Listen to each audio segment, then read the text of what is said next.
Okay, I'm back. Here we're dealing with the administrative resolution. The IRS determines there's a shortfall, and through third-party verification, generally on what we call the 1040 return, you decide to pay, whether you agree or don't agree, but you decide to pay because it just makes the most sense for your life. And inside of that, you pay either by check, or I guess you could pay by credit card, or you do an installment agreement. The vast majority of IRS disputes are resolved this way, or you're going to dispute it, provide evidence in some way, and or you're going to provide a 1040X, an amended return, to just simply correct the dispute that's involved. Past that, you may need to do some phone time with the Internal Revenue Service, or you'll have to do an in-person meeting. Okay, we're going to flip the page here and just intro for just a second the idea of audit. Now, audit is different than collections, okay? We're dealing with audit. Sorry, my spell checker there. Collections is over here, all right? So we're going to deal with that. We're going to kind of push it off to the side for a moment, and we're going to deal with first sort of the idea that the Internal Revenue Service wants more information, and you are in their sights. And what do you do in that situation?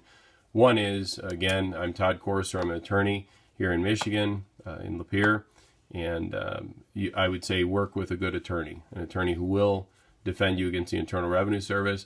Like I've said many times before, there are very few attorneys who will work to try and resolve IRS issues. There are even less that are good at it. So I would just say you need to get a referral, or do some checking before you commit to the counsel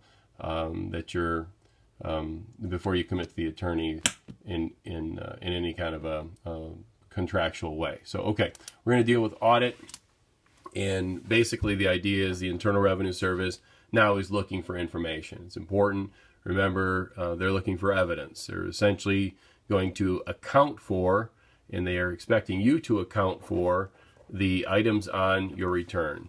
So if you have an issue related to your return, they're looking for documentable proof that the deductions you're taking or the income that you're showing is verified in some way. And so we want to look at that in a little bit deeper terms, but we're dealing with income, obviously, and we threw obviously collections off to the side. Okay, we're dealing with income, and we're dealing with deductions, and we'll go back to collections on the next page. My name is Todd Corser, and I want to urge you to subscribe to my YouTube channel and also to visit corserlaw.com.